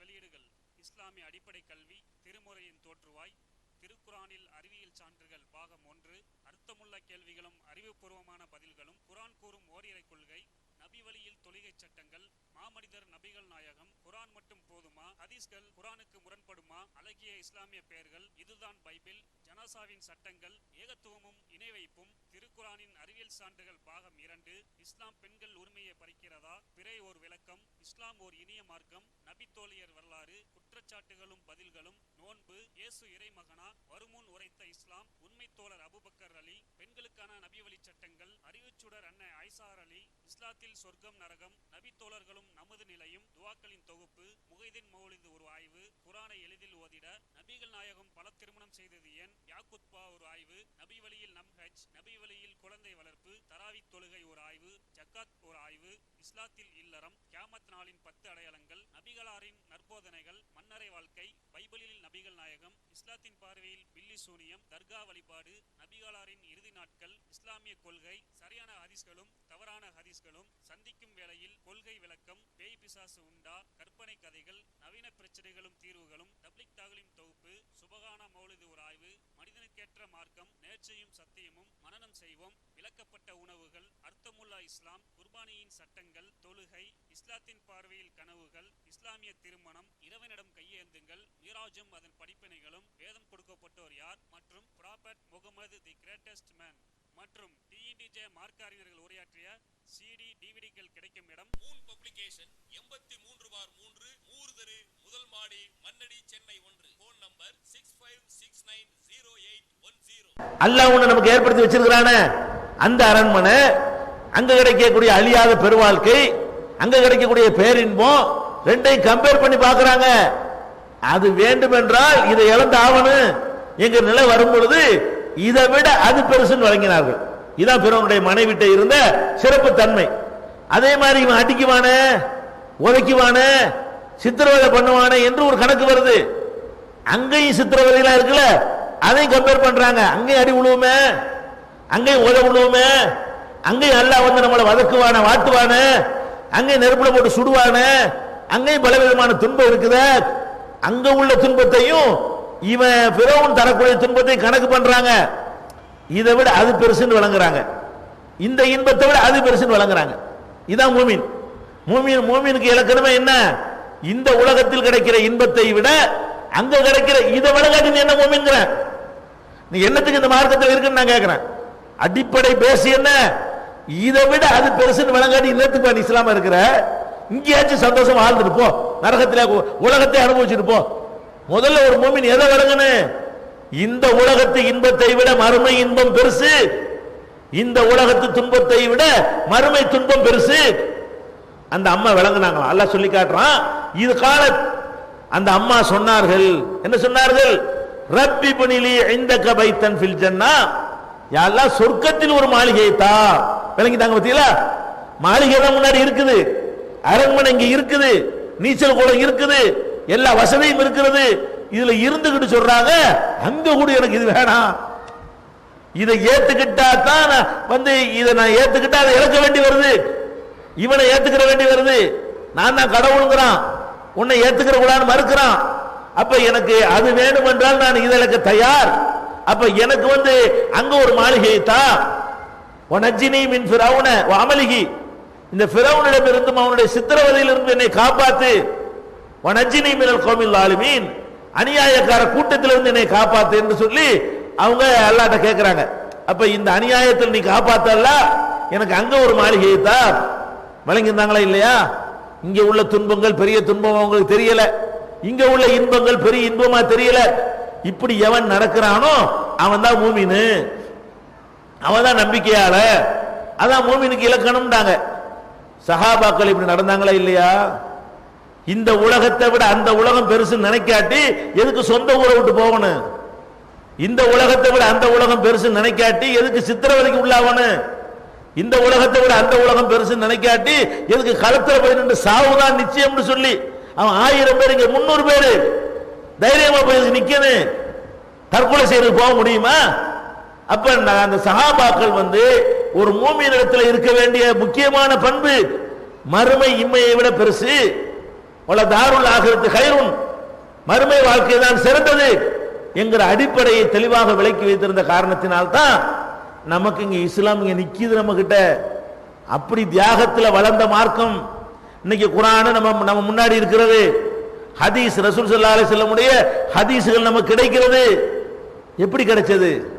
ரசூலுல்லாஹ் உங்கள்கிட்ட பேசிட்டு போனாங்களா? ரசூலுல்லாஹ் உங்கள்கிட்ட குர்ஆனை தந்தாங்களா?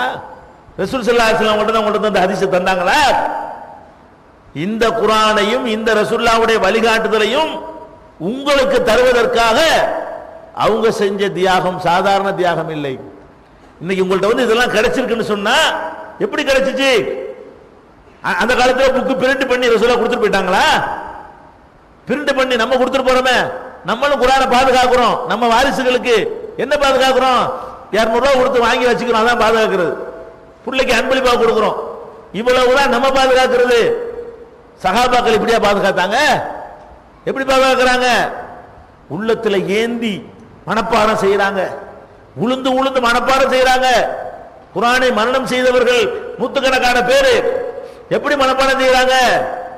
பள்ளி வாசல கெதின்னு படுத்துக்கொண்டு, வீடு இல்லாம வாசல் இல்லாம, அல்லாஹ்வுடைய தூதர் கட்டிய மஸ்ஜித் நபவி இருக்குதே அங்கேயே படுத்துக்கொண்டு குர்ஆனோடவே தங்களை அர்ப்பணித்துக் கொண்டு ரசூலுல்லாஹ் எப்பவெல்லாம் பேசுகிறார்களோ ஒவ்வொரு பேச்சையும் காது கொடுத்து வாங்கி கொண்டு அதையே மனப்பாடம் அவங்க அதை மனப்பாடம் செஞ்சு வச்சிருக்காட்டி அடுத்த தலைமுறை கிடைச்சிருக்குமா? மனப்பாடம் செய்வதற்கு கொடுத்த விலை என்ன? வீடு வாசல் இல்ல, சொத்து சுகம் தேட முடியல, சுகமா இருக்க முடியல, எல்லாத்தையும் விட்டுவிட்டு என்ன செய்யறாங்க? அவங்க வாட்டுக்கு நம்ம மார்க்கத்தை அறியணும், மார்க்கத்தை கத்துக்கிறோன்னு எந்த அளவுக்கெல்லாம் கற்றார்கள், எந்த அளவுக்கெல்லாம் இதை தெரிந்து அடுத்த ஜெனரேஷனுக்கு எத்தி வைக்கிறார்கள் என்று கேட்டா முறை வச்சுக்கிடுவாங்க. எப்படி முறை? 2 பேர் கூட்டாளி ஆகிக்கிடுவாங்க. என்ன கூட்டாளி? நம்ம 2 பேரும் கூட்டு சேர்ந்து பொருளாதாரத்தையும் திரட்டுவோம், மார்க்கத்தையும் கத்துக்குருவோம். அது எப்படி கூட்டு சேர்றது? ஒரு நாளைக்கு நான் சம்பாதிக்க போயிடுறேன், நீ ரசூலுல்லாஹ்ட்ட போய் உட்கார், ரசூலுல்லாஹ் சொல்ற செய்தி எல்லாம் கேட்டு சாயந்தரம் வந்தோன்னு எனக்கு சொல்லு, நான் சம்பாதிச்சுட்டு வர்றேன்ல அதுல பாதி நான் உனக்கு தந்துடுறேன். அதாவது ஒரு ஆள் 2 பேருக்கு சம்பாதிக்கிறார். இப்ப அடுத்த நாளைக்கு நான் போய் ரசூலுல்லாஹ்ட்ட உட்கார்ந்துக்கிறேன், நீ போய் சம்பாதிக்க போ. அதாவது ஒரு நாளைக்கு ஒரு ஆள் சம்பாதிக்கணும், ஒரு ஆள் அவருக்கும் சேர்த்துக்கிட்டு என்ன செய்யணும்? இங்க மார்க்கத்தை கத்துக்கொள்ளணும். அந்த சம்பாதிக்க போனவர் இவருக்கு சேர்த்து சம்பாதிக்கணும்.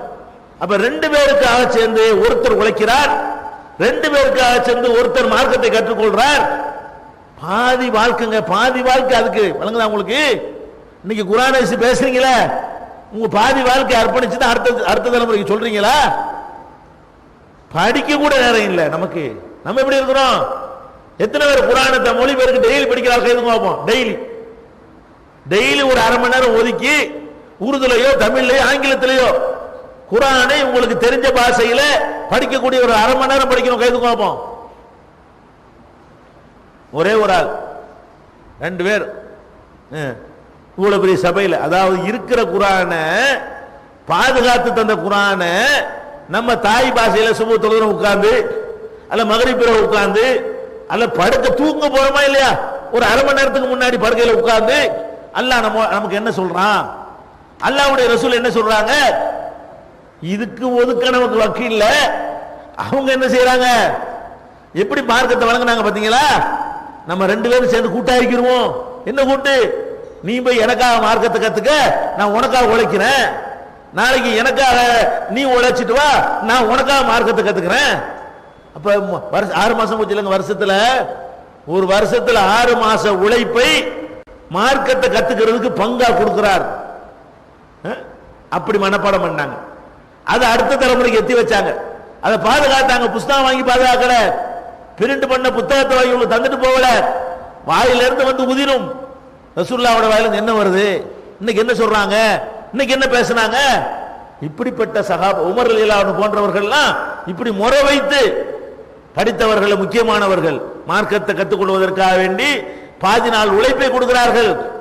நமக்கு கண்ணு முன்னாடி இருக்குது, வார பத்திரிகைகள் வருது, மாசம் மாசம் ஏகத்துவம் வருகிறது, புகாரி தமிழாக்கம் 7 பாகம் வாங்கி வச்சுக்கிறார்கள். கைது கோப்போம்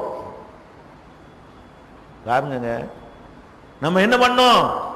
20 வருஷத்துக்கு முன்னாடி நம்ம பேசணும். என்ன பேசணும்? ஹதீஸ் தமிழ்ல தரமாட்டேன்ட்டாங்க, திட்டணுமா இல்ல? பெரிய பெருமை அடைஞ்சிட்டோம். குர்ஆனை தமிழ்ல தந்தாங்களா? ஹதீஸை மொழிபெயர்த்தாங்களா? தமிழ்ல மக்களுக்கு தந்தார்களா? அவன் என்ன பண்ணா? குர்ஆனையும் தரல, ஹதீஸையும் தரலன்னு திட்டணுமா இல்லையா? ஏன் குர்ஆன் அல்லாஹ்வுடைய வேதத்துக்கு அடுத்த நிலையில் இருந்து ரசூலுல்லாஹ்வுடைய ஹதீஸ்கள் தொகுக்கப்பட்டிருக்கிறது. அந்த புகாரி 7 வால்யூமும் ஏன் ஒவ்வொரு வீட்டிலும் இல்ல? டெய்லி பேப்பர் வாங்குற காசை சேர்த்தாலே ஒரு மாசத்துல அந்த புக் வாங்கிடலாமே.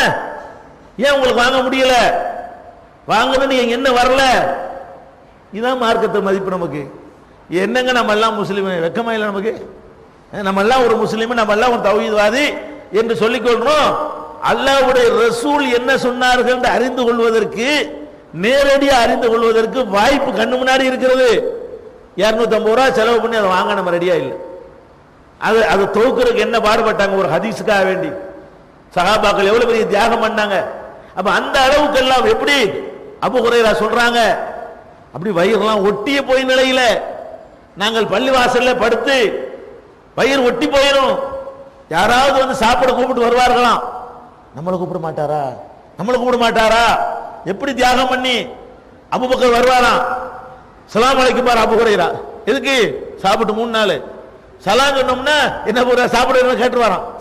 கேட்கவும் மாட்டாங்க. நான் சலாம் சொல்லுவேன். எதுக்கு சலாம் சொல்லுவேன்? சாப்பிட்டு 3 நாள் ரசூலுல்லாஹ்ட்ட ஹதீஸ் படிக்கணுங்கிறதுக்காக அங்க கிடக்கிறார். அவரு சாப்பிட கூட்டிட்டு போக மாட்டாரா? அவர் உமர் வருவார், சலாம் சொல்லுவேன். உஸ்மான் வருவார், சலாம் சொல்லுவேன். இப்படி எல்லாம் வந்து 3 நாள் 4 நாள் பட்னியா கிடந்து அல்லாஹ்வுடைய ரசூல் என்ன சொல்றாங்க என்று தெரிந்து கொள்வதற்காக வேண்டி அவ்வளவு தியாகம் செய்தார்களே. இதெல்லாம் என்ன? எதுக்கு நம்ம வந்து தௌஹீதுல இருக்க விளங்கவே இல்லை. நம்ம வந்து தௌஹீது என்ற ஒரு பாதையை நம்ம ஏன் தேர்ந்தெடுத்து கொண்டோம்? புரியவே இல்லை. ஹதீஸை படிக்க மாட்டோம். அப்ப ஹதீஸ் படிக்காட்டி எங்க போய் நிக்கி? எங்க போய் நிக்கி? நம்ம அப்பம் பாட்ட எங்க போய் நின்றானோ அங்க போய் மரம் நிக்க போறோம். எதனால அவன் கெட்டான்?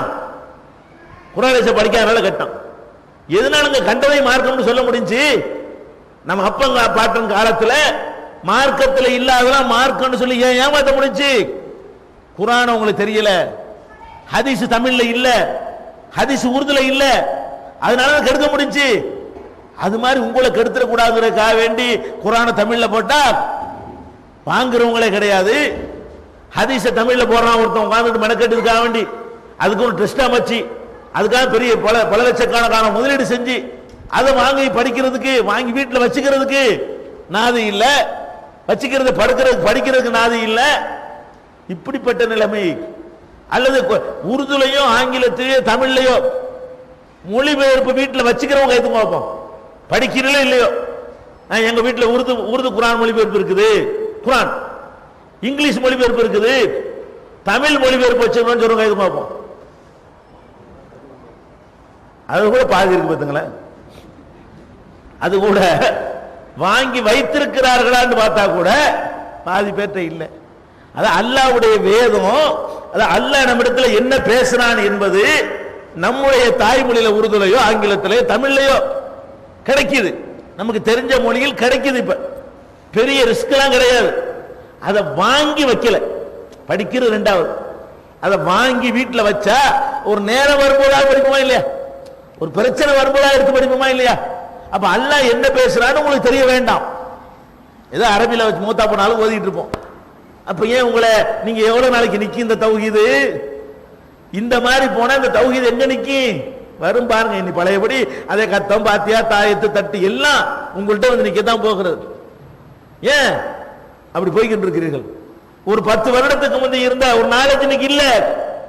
தௌஹீதுல ஒரு 10-15 வருஷத்துக்கு முன்னாடி இந்த பேரணாம்பட்டில் பார்த்தோம். ஒவ்வொருத்தரும் நீங்கள் கேட்கிற இங்க உள்ள தௌஹீத்வாதிகள் கேட்கிற கேள்விகளுக்கு உலமாக்களுக்கு பதில் சொல்ல இயலாது. 15 ரொம்ப காலத்துக்கு முந்தைய நான் சொல்லவில்லை, நான் 15 வருஷத்துக்கு முந்தைய இந்த ஊர்ல தொடர்புட இருக்கிறேன். அந்த காலத்தில் வரும் பொழுது அப்ப தௌஹீதுல இருந்தாங்களே சகோதரர்கள், இவங்க சில கேள்வி கேட்பாங்க. மதுஹபுல உள்ள தரீகாவுல உள்ள தர்கா வழிபாட்டில் உள்ள உலமாக்களால் மத குருமா மௌலவிமார்களால் இவங்களுடைய கேள்விக்கு பதில் சொல்ல இயலாது. ஹதீசுகளை பற்றி அதனுடைய குர்ஆன் இறங்கிய காரணங்களை பற்றி இப்படி எதை பத்தி கேட்டாலும் அவ்வளவு அற்புதமா போய் ஆர்குமெண்ட் பண்ணுவார்கள். ஓடி ஒளிவாங்க உலமாக்கள்லாம். இன்னைக்கு இப்படி இருக்கிறோமா? அதெல்லாம் எந்த காலம்? மொழிபெயர்ப்புகள் வராத காலம், கேட்டு கேட்டு அறிந்து கொண்ட காலம், காது வழியாக மாத்திரம் அறிந்து கொண்ட காலத்தில் அவ்வளவு தெளிவாக இருந்தாங்க. நீங்களே வாசித்து அறிந்து கொள்ற காலம் வந்து விட்டது இல்ல. அப்ப நம்ம எப்படி நம்ம அடுத்தாளுக்கு சொல்லுவோம்? நான் கேட்கிறேன், நம்ம எல்லாம் இந்த தௌஹீத அடுத்தாளுக்கு சொல்றதுக்கு தானே தௌஹீதை ஏத்திருக்கிறோம். நம்ம மட்டும் தௌஹீதா வாழ்வதற்கு ஒரு ஜமாஅத்லாம் தேவையில்லை, நம்மளே வாழ்ந்துட்டு போயிடலாம். நம்ம அளவுக்கு தௌஹீதை வச்சுக்கிறதுக்கு ஒரு இயக்கம் வேணுமா, ஒரு சங்கம் வேணுமா? ஒண்ணுமே தேவையில்லை. எதுக்கு சங்கம் ஜமாஅத் எல்லாம்? பிறருக்கு சொல்வதற்கு தான். சொல்லும்போது சங்கடங்கள் வரும், எதிர்ப்புகள் வரும், தனியா சமாளிக்க இயலாது. கூட்டா இருந்தால் அதை சமாளிக்கலாம், பொருளாதாரங்கள் தேவைப்படும். தனியா இருந்தால் அவ்வளவு ஒருத்தன் சமாளிக்க முடியாது. கூட்டா இருந்தால் அதுதானே பிரச்சாரத்துக்கு தானே சங்கம், பிரச்சாரத்து தானே இயக்கம், பிரச்சாரத்துக்கு தானே ஒரு தௌஹீத் ஜமாஅத் வச்சிருக்கிறோம். நீங்களே தெரியாட்டி எங்க போய் பிரச்சாரம் பண்ணுவீங்க? நீங்களே குர்ஆனை படிக்காட்டி எப்படி பிரச்சாரம் பண்ணுவீங்க? அப்ப நம்முடைய நிலைமை வந்து இப்ப ரொம்ப பேரணாம்பட்டை இப்படி இருந்தா மற்ற ஊர்ல கையெழுத்துக்க சொன்னா என்ன ஆகும்? பேரணாம்பட்டில் ஒரு மார்க்க அறிவு உள்ளவர்களுக்கு தொடர்ச்சி இருக்கிறது. இந்த ஊர்ல இந்த நிலைமை இருந்தா இன்னும் பல ஊர்களுடைய கதி என்ன? உங்களை மாத்துங்க. கஷ்டப்பட்டு இந்த மதிப்பு தெரியல, மாணிக்க கல்லு மதிப்பு தெரியல மாங்கல்ல, அது மாதிரி இருக்குங்க. இந்த குர்ஆனுடைய மதிப்பு, இந்த ஹதீஸுடைய மதிப்பு யாருக்கு தெரியல? ஆதிவாசின்னு சொல்லக்கூடிய நமக்கு தெரியல. யாருக்கு தெரியுது? யாருக்கு தெரியுது? மேற்கத்திய உலகத்துக்கு தெரிகிறது. இஸ்லாத்துக்கு வெளியே இருக்கிறவனுக்கு தெரியுது. அவன் மாட்டு கூட்டம் கூட்டமா வர்றான். எதை பார்த்துட்டு வர்றான்? குர்ஆனை படிச்சு நம்ம அங்க முடியாடுறான். இதாண்ட சரியான மார்க்கம். அதுக்கு சொந்தக்காரன் நம்ம அதை படிக்க மாட்டேங்கிறோம், சிந்திக்க மறுக்கிறோம். அப்ப சஹாபாக்களுடைய தியாகத்துக்கு வருவோம். அப்ப நம்மளை இப்படி சொல்லி காட்டுவதன் மூலமா நம்ம என்ன சொல்ல வர்றோம்னா, சஹாபாக்கள் செஞ்ச தியாகம் என்னன்னு இப்ப வழங்குதா? நம்மால் அரை மணி நேரம் ஒதுக்க முடியாத ஒரு வேலைக்கு பாதி வாழ்நாளை ஒதுக்குகிறார்கள், முழு வாழ்நாளை ஒதுக்கி இருக்கிறார்கள். அது மாத்திரம் இல்ல, நபிகள் நாயகம் ஸல்லல்லாஹு அலைஹி வஸல்லம் அவர்கள் பல்லிகு அன்னி வலவ் ஆயா, என் மூலம் ஒரு செய்தி கேட்டாலும் அடுத்தவருக்கு எடுத்து சொல்லுங்கள் என்று கட்டளையிட்ட பிறகு ஃபல்யுபல்லிகு ஷாஹிதுல் காயிப், வந்திருக்கக்கூடியவர்கள் வராதவர்களுக்கு சொல்லுங்கள் என்று கட்டளையிட்ட பொழுது நபிகள் நாயகம் ஸல்லல்லாஹு அலைஹி வஸல்லம் உடைய கட்டளை ஏற்று எவ்வளவு சஹாபாக்கள் ஊரை விட்டு ஓடினாங்க, எவ்வளவு சஹாபாக்கள் வேறு நாடுகளில் அடக்கம் செய்யப்பட்டிருக்கிறார்கள். எல்லாருமே மதீனாவில் அடக்கம் செய்யப்பட்டிருக்காங்களா? எல்லாரும் மக்காவில் அடக்கம் செய்யப்பட்டிருக்கார்களா? சஹாபாக்களுடைய கபரிஸ்தான்கள் பல நாடுகளில் சிதறி கிடக்கிறது. அந்த நாடுகளுக்கு போக வேண்டிய அவசியம் என்ன? அவர்களுக்கு என்ன தேவை ஏற்பட்டது? தெரிஞ்ச மார்க்கத்தை எல்லா பக்கத்திலையும் கொண்டு போய் சொல்லுவோம். கற்ற மார்க்கத்தை நம்மோடு வைத்துக் கொள்ளாமல் நமக்கு தெரிஞ்சத அடுத்த தலைமுறைக்கு சொல்லுவோம்னு போனாங்களே, அந்த தியாகத்தினாலதான் உலகம் பூரா இஸ்லாம் பரவுனது. அப்ப இந்த மார்க்கத்தை பொறுத்த வரைக்கும் அந்த மாதிரி கஷ்டமான காலத்துல தாக்கு பிடித்தார்கள், அந்த மார்க்கத்தை கற்றார்கள், பாதுகாத்தார்கள். பாதுகாக்க முடியாத காலத்தில் பாதுகாத்தார்கள். பேப்பர் கம்ப்யூட்டர் இல்லாத காலத்தில் அந்த குர்ஆனை என்ன செஞ்சார்கள்? எலும்புகளையும் தோள்களையும் எழுதி பாதுகாத்தார்கள், உள்ளத்திலே மனப்பாடம் செய்து பாதுகாத்தார்கள். இப்படி எல்லாம் செய்த தியாகத்தினுடைய விளைவாகத்தான் இந்த மார்க்கம் நம்முடைய கையிலே கிடைத்திருக்கிறது. அது மாத்திரமில்லை, அந்த சஹாபாக்களை பொறுத்த வரைக்கும் நீங்க உலகத்தில் எங்க வேணாலும் பாருங்க, ஒரு தலைவன் ஒரு இயக்கத்தை உண்டாக்குகிறான், உண்டாக்கிட்டு மண்டையை போட்டான்னு வைங்களேன், அவனுடைய சித்தாந்தத்தை அழிக்கிறது யாரா இருக்குன்னு நினைக்கிறீங்க? எதிரி அழிக்க மாட்டான். எந்த இயக்கத்தினுடைய சித்தாந்தத்தையும் அழித்தவர்கள் யாருன்னு பாத்தீங்கன்னு சொன்னா அவனுடைய சீடர்கள் தான் அழித்திருப்பார்கள், அவனை ஏற்றுக்கொண்டவர்கள் தான் அழித்திருப்பார்கள். எல்லா தலைவர்களுடைய வரலாற்றை எடுத்துக்கொண்டாலும் சரி, புத்தர்னு சொல்றாங்க, அவர் என்ன சொன்னாரு? கடவுளே இல்லைன்றார், அன்பே சிவம்டாரு, அன்பு தான் கடவுள், கடவுள் தனியா ஒண்ணு கிடையாதுன்றாரு. அவரை கடவுள் ஆக்குனது யாரு? அவர் உண்டாக்குன சீடர்கள் தான். அவர் கடவுளை இல்லைன்றாரு, அவரே கடவுள் உண்டாக்கி அவருக்கு பல்லுக்கு கோயில், மண்ணுக்கு கோயில், கண்ணுக்கு கோயில் சொல்லி அவரை தெய்வமாக்குனது யாரு? தெய்வம் இல்லை என்று சொன்னவர்களை வேற ஒருத்தனை அவரை தெய்வமாக்கிட்டா, யார் அவரை மதித்தார்களோ அவர்கள் தான் அவரை தெய்வமாக ஆக்கினார்கள். அதே மாதிரி ஒருத்தர் நம்ம நாட்டில் கூட ஒருத்தர் கடவுளை இல்லைன்னு கத்திட்டு இருந்தாரு, மூட நம்பிக்கைன்றாரு. ஏன்டா போய் கல்லுக்கு போய் மாலை போடுறீங்கன்றாரு. அவரை கல்லாக்கி மாலை போட்டவன் யாரு? இந்த பெரியார் ஒருத்தர் இருந்தார்லங்க, அவர் என்ன கேட்டாரு? அதுக்கு இருக்கணும்ல, கல்லுக்கு ஏண்டாமா போய் பூஜை செய்றீங்க, கல்லுக்கு ஏண்டா தேங்காயை கொண்டு போறீங்க, மாங்காயை கொண்டு போறீங்க, அந்த கல்லுக்கு விளங்குமாடா? அது பேசுமா? அதுக்கு ஏதாவது பதில் தருமா? அதுக்கு ஏதாவது சக்தி இருக்குதா? அது எந்த காலத்தில் பேசியதெல்லாம் வசனம் பேசினார்களே, என்னாச்சு? அவருடைய சீடர்கள் பெரியாருக்கு சிலை வச்சுக்கிட்டாங்க. யாரால குழி தோண்டி புதைக்கப்படுது பத்தியலா? யார் அந்த கொள்கையை கொண்டார்களோ, யார் அந்த கொள்கையை ஏற்றுக்கொண்டு பின்னாடி வந்தார்களோ உடனே குழி தோண்டி புதைத்து, அன்புங்கிற பேர்ல, அந்த தலைவர்கள் மீது உள்ள அன்புங்கிற பேர்ல 95 லட்சம் ரூபாய் எடுத்து சினிமா படம் எடுக்கிற கொடுக்குறேன்பாங்க. பாத்தீங்களா இல்லையா? நாளைக்கு பேப்பர்ல பாருங்க, மக்களுடைய பணம் 95 லட்சம் ரூபாய் எடுத்து, அவருடைய 95 வருஷம் ஆச்சான் பெரியார் மூத்தா போய், அதனால அவர் பேர்ல சினிமா படம் எடுக்கிறதுக்காக வேண்டி 95 லட்சம் ரூபாயை வழங்குகிறோம், ஏறக்குறைய 1 கோடி ரூபாய். பகுத்தறிவு பேசின ஒருத்தரால் உருவாக்கப்பட்டவர்கள் அவர் பேரை சொல்லியே பகுத்தறிவுக்கு மாற்றமாக நடக்கிற காட்சியெல்லாம் நீங்க பாக்குறீங்க.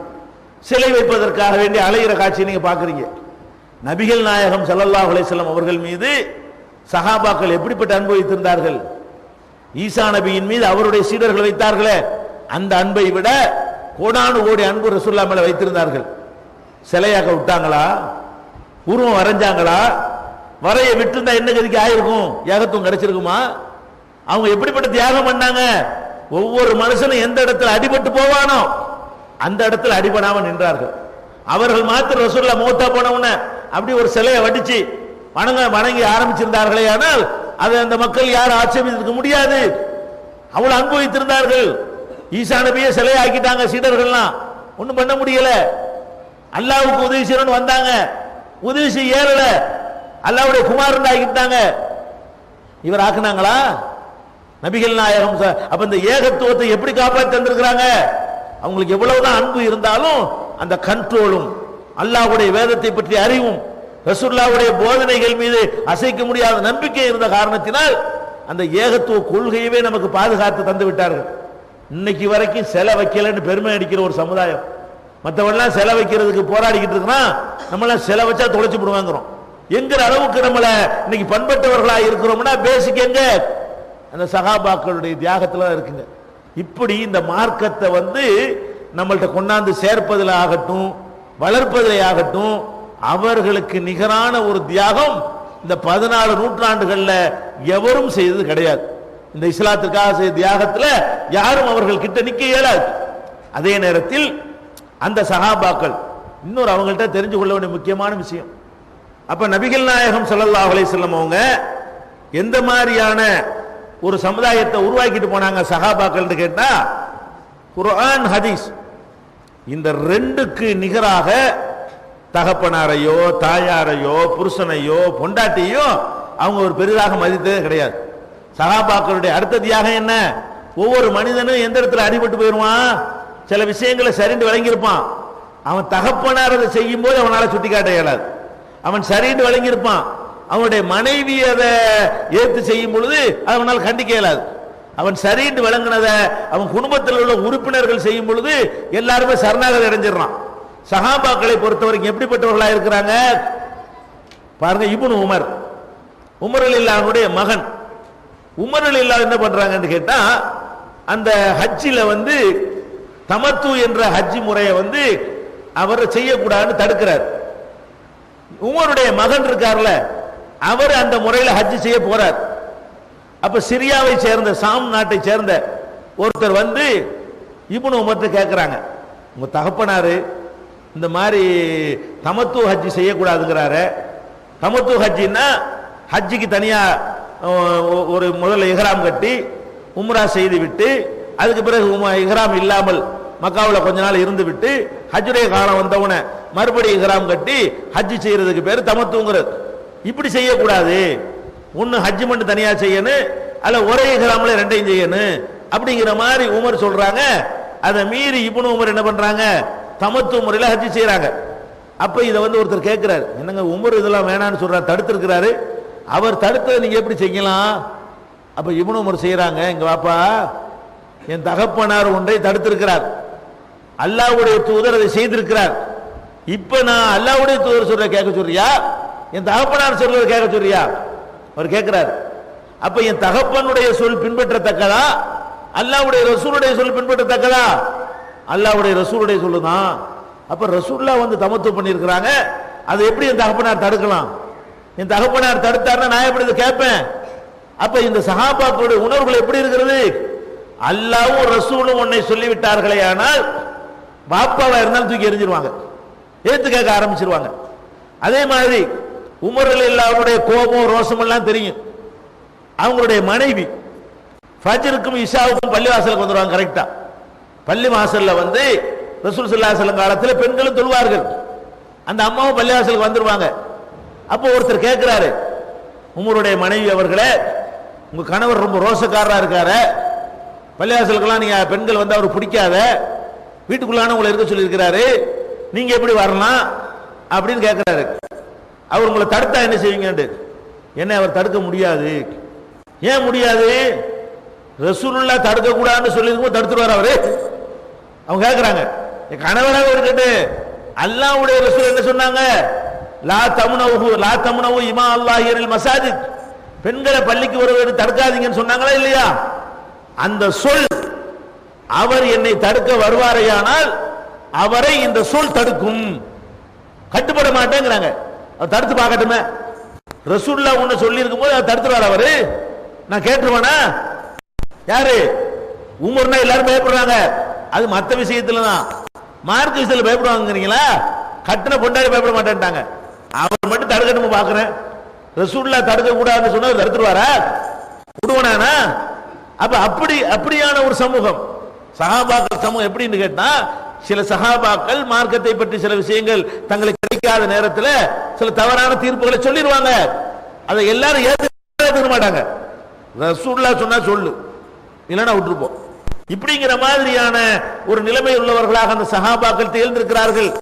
சில நேரங்களில் ரசூலுல்லாஹ்வுடைய மூத்தனம் எடுத்துக்கொள்ளலாம், மரணித்த நேரத்தில் மரணிக்கலைங்கிற மாதிரி எல்லாரும் நினைக்கிறாங்க. அதிகமான பேர் உமர் ரலியல்லாஹு அபூபக்கர் ஆதாரத்தை அள்ளி போட்டோன்னு எல்லாம் மாறினாங்களா இல்லையா? அப்படியா? குர்ஆன்ல அப்படியா இருக்குது? ரசூலுல்லாஹ் மூத்தா போயிட்டாங்கன்னு இருக்குதா, மூத்தா போயிட்டாங்கன்னு இருக்குதா என்று கேட்ட உடனே அல்லாஹ் சொல்லிட்டான்னு அப்படியே மாத்தி கொண்டார்கள். அல்லாஹ்வுடைய ரசூல் சொல்லிவிட்டார்கள் என்றால் அப்படியே சரணடையக்கூடியவர்கள். ஒட்டுமொத்த சமுதாயத்தையும் நபிகள் நாயகம் ஸல்லல்லாஹு அலைஹி வஸல்லம் அவர்கள் இப்படித்தான் உருவாக்கிட்டு போனார்கள். அபூபக்கரா இருந்தாலும் சரி, உமரா இருந்தாலும் சரி, உஸ்மானா இருந்தாலும் சரி, அலியா இருந்தாலும் சரி, அவர்களே சில தீர்ப்புகளை குர்ஆனில் சொல்லாமல் சொல்லி விடுவார்களே, ஆனால் சஹாபாக்கள் உடனே ஏத்து காட்டுவாங்க, கட்டுப்பட மாட்டோம்ன்றாங்க, உங்களுக்கு அதிகாரம் இல்லைன்றாங்க என்கிற அளவுக்கு அந்த சஹாபாக்களுடைய வாழ்க்கை அமைந்திருப்பதை நம்ம பார்க்கிறோம். அப்ப சஹாபாக்களுடைய தியாகத்தை நம்ம புரிந்து கொண்டு இது மாதிரியான உணர்வுடையவர்களாக நம்ம வாழ்க்கை அமைத்துக் கொண்டு நம்மை சுத்தி நிறைய வேலை இருக்கிறது. அதுக்குதான் இந்த கூட்டம் போட்டு நோக்கமே என்ன, ஒரு காலத்துல ஏகத்துவ எழுச்சி கோட்டையா இருந்த இந்த பேரணாம்பட்டு நடக்குது. இங்க பார்த்தா ரொம்ப ஒரு டல் அடிக்கிற காட்சியை பார்க்கிறோம். தாவா ரொம்ப பின்னுக்கு போய்விட்டது, பிரச்சாரம் செய்வது அப்படியே ஓஞ்சு போய்விட்டது. கஷ்ட நஷ்டங்களை தாங்கிக் கொள்ள நம்ம தயாரா இல்ல. அடி உதைகளுக்கு பயப்பட, போலீஸ் வழக்கு வந்துருமோ, வம்பு வந்துருமோ, பிரச்சனை ஆயிருமோ. பிரச்சனை ஆனா தான் தௌஹீத சொல்ல இயலும், பிரச்சனையை சந்திக்க தௌஹீத சொல்ல இயலாது. எந்த காலத்து நபிமார்கள் சொல்லிய பிரச்சனை வந்தா வராதா? நபிமார்கள் எப்படி சொல்லுவாங்க? தெளிவாக சொல்லுவாங்க, சந்தேகத்துக்கு இடம் இல்லாம சொல்லுவாங்க, அனைவருக்கும் புரியுற விதத்தில் சொல்லுவாங்க, இஹ்லாஸோட சொல்லுவாங்க. தாங்கள் சொல்வது உண்மைக்கு சில அற்புதங்களை செய்து காட்டிவிட்டு சொல்வார்கள். அந்த பிரச்சாரத்துக்கு எதிர்ப்பு வந்திருக்குன்னா உங்க பிரச்சாரத்துக்கு வராதா? கஷ்டம் வராதா? அடிதடி வராதா? வந்தாலும் என்ன கூடியவர்கள் ஏன் இப்ப காணோம்? ஏன் அது மாதிரி இறங்க மாட்டேங்கிறீங்க? அப்ப நமக்கு மார்க்கத்தின் மீது நம்பிக்கை குறைஞ்சு கொண்டே வருது. பழைய நம்ம யோசிச்சு பார்க்கிறோம். ஒரு காலத்துல அஹ்ல ஹதீஸ் என்ற ஒரு ஜமாத்தை உருவாக்கினார்கள். எதுக்கு உருவாக்கினார்கள்? எதுக்கு உருவாக்குனாங்க? இந்த தர்கா, தரீகா, பிதத்து, தாயத்து, தட்டு, தகடு, பாத்தியா, மௌலுது, இதெல்லாம் ஒழிச்சு கட்டுவதற்கு தான் உண்டாக்கினார்கள். உண்டாக்கி பாடுபட்டார்கள். கடைசியில் என்னாச்சு? என்னைக்கு தாவாவை விட்டார்களோ, பிரச்சாரத்தை விட்டார்களோ, அவங்கள்ட்ட போய் மற்ற கருத்து உடையவர்கள்ட்ட போய் பிரச்சாரம் செய்வதற்கு பதிலா நம்ம பள்ளிவாசலுக்குள்ள மட்டும் வச்சுக்கிருவோம், நம்ம கொள்கை ஏத்துக்கிறவர்களுக்கு மட்டும் வச்சுக்கிருவோம் எப்ப ஒதுங்கினார்களோ, வெளியில போய் அழைப்பு கொடுக்கவில்லையோ, என்னவாச்சு? தாயத்து போடுற அகல ஹதீஸ் நம்ம இன்னைக்கு பாக்குறோம், வரதட்சணை வாங்குற அகல ஹதீஸ்காரரை பாக்குறோம், வீட்டுல பாட்டல் கட்டி தொங்க விடக்கூடிய அகல ஹதீஸ். என்னப்பா அகல ஹதீஸ்? நாங்க ஆமீன் சத்தம் போட்டு சொல்றோம்ல, அதான் அகல ஹதீஸ். அகல ஹதீஸ் என்ன அர்த்தம்? சத்தம் போட்டு ஆமீன் சொல்லிட்டாங்கன்னா அகல ஹதீஸுங்க, கை கட்டிட்டாங்கன்னா அகல ஹதீஸ். இவ்வளவுதான் அகல ஹதீஸ். மத்தல அடிப்படையே காணோம். தாயத்து போடுற அகல ஹதீஸ், தட்டு எழுதுற அகல ஹதீஸ், பாட்டில் தொங்க விடுற அகல ஹதீஸ், சடங்கு சம்பிரதாயம் செய்யற அகல ஹதீஸ் எல்லாம் இன்னைக்கு பாக்குறோம். அதை நோக்கி நம்ம போய்கிட்டு இருக்கிறோமா இல்லையா? இப்ப இப்படி இருந்தா எங்க போவீங்க? அவனை 400 வருஷம் தாக்கு பிடிச்சான், 40 வருஷம் தாக்கு பிடிக்க காணாம, 20 வருஷமும் தாக்கு பிடிக்க காணாம அந்த லட்சணத்தில் போய் கொண்டிருக்கிறோம். எனவே சஹாபாக்களுடைய அந்த வாழ்க்கையை முன்னுதாரணமாக கொண்டு அல்லாஹ் அன்சார், அல்லாஹ்வுடைய அன்சார்களாக ஆகுங்கிறான. இனிமே நபிமார்கள் வரமாட்டாங்க. நபிமார்களுக்கு போய் நீங்க உதவியாளர் ஆக முடியாது. நபிமார்கள் கொண்டு வந்த கொள்கைக்கு தான் இனி உதவியாளர் தேவை. ரசூல் ஆளும்போது ரசூலுல்லாஹ்வுக்கு உதவியாளர், இப்ப குர்ஆனுக்கு உதவியாளர், ஹதீஸுக்கு உதவியாளர், அதை கொண்டு செயல்படுத்துவதற்கு உதவியாளர். அவங்க இன்னைக்கு தேவைப்படுகிறார்கள். உதவியாளர்கள் இப்ப இல்ல. குர்ஆனை தூய வடிவில் மக்கள்கிட்ட கொண்டு செல்வதற்கு, அதற்காக தியாகம் செய்வதற்கு, அடி உதை வாங்குவதற்கு, ஊர் நீக்கத்தை சகித்துக் கொள்வதற்கு, துன்பங்களை தாங்கிக் கொள்வதற்கு, இதனால் கிடைக்கக்கூடிய மறுமை நன்மை எதிர்பார்த்து செயல்படுவதற்கு இன்றைக்கு நம்ம பின்தங்கியவர்களாக இருக்கிறோம். அந்த நிலையை தூக்கி எறிந்து விட்டு 10 ஆண்டுகளுக்கு முன்னால், 15 ஆண்டுகளுக்கு முன்னால் நம்மிடத்தில் எப்படி இருந்தது என்று விசாரித்து பார்த்து தெரிந்து கொண்டு அது போன்ற நாலேஜ் உள்ளவர்களாக, அது போன்ற ஆர்வம் உடையவர்களாக, அது போன்ற தீவிர செயல்பாடு உடையவர்களாக, நம்மை சுற்றி உள்ள எல்லா பகுதிகளுக்கும் இந்த கொள்கையை கொண்டு செல்லக்கூடியவர்களாக, வெளியில போய் பிரச்சாரம் செய்யக்கூடியவர்களாக, பள்ளிக்கு வர்றவங்கள்ட்ட மட்டும் செய்யாமல் தெருமுனை பிரச்சாரம், வீதி பிரச்சாரம், பப்ளிக் கூட்டம் என்று பல பகுதி தனிநபர் சந்திப்புகள் என்று பலவிதமான முறையில நம்முடைய பிரச்சாரத்தை விரிவுபடுத்தக்கூடிய மக்களாக அல்லாஹ் உங்களையும் எங்களையும் ஆக்கி அருள் புரிவானாக. வாஹிருதாவானா அல்ஹம்துலில்லாஹி ரப்பில் ஆலமீன். அஸ்ஸலாமு அலைக்கும். குல் ஹுவல்லாஹு அஹத். மூன் பப்ளிகேஷன்ஸ் வெளியீடுகள் இஸ்லாமிய அடிப்படை கல்வி, திருமுறையின் தோற்றுவாய், திருக்குரானில் அறிவியல் சான்றுகள் பாகம் 1, அர்த்தமுள்ள கேள்விகளும் அறிவுபூர்வமான பதில்களும், குர்ஆன் கூறும் ஓரிரை கொள்கை, நபி வழியில் தொழுகை சட்டங்கள், மாமனிதர் நபிகள் நாயகம், குரான் மட்டும் போதுமா, ஹதீஸ்கள் குரானுக்கு முரண்படுமா, அழகிய இஸ்லாமிய பெயர்கள், இதுதான் பைபிள், ஜனாசாவின் சட்டங்கள், ஏகத்துவமும் இணை வைப்பும், திருக்குரானின் அறிவியல் சான்றுகள் பாகம் 2, இஸ்லாம் பெண்கள் உரிமையை பறிக்கிறதா, பிறை ஓர் விளக்கம், இஸ்லாம் ஓர் இனிய மார்க்கம், நபி தோழியர் வரலாறு, குற்றச்சாட்டுகளும் பதில்களும், நோன்பு, இயேசு இறைமகனா, வருமுன் உரைத்த இஸ்லாம், உண்மை தோழர் அபுபக்கர் அலி, பெண்களுக்கான நபி வழி சட்டங்கள், அறிவுச்சுடர் அன்னை ஐசார் அலி, இஸ்லாத்தில் சொர்க்கம் நரகம், நபி தோழர்களும் நமது நிலையும், துவாக்களின் தொகுப்பு, முகைதீன் மௌலிது ஒரு ஆய்வு, குரானை எளிதில் ஓதிட, நபிகள் நாயகம் பல திருமணம் செய்தது ஏன், யாக்குத்பா ஒரு ஆய்வு, நபி வழியில் நம்ஹஜ், நபி வழியில் குழந்தை வளர்ப்பு, தராவி தொழுகை ஒரு ஆய்வு, ஜக்காத் ஒரு ஆய்வு, இஸ்லாத்தில் இல்லறம், கியாமத் நாளின் 10 அடையாளங்கள், நபிகளாரின் நற்போதனைகள், மன்னரை வாழ்க்கை,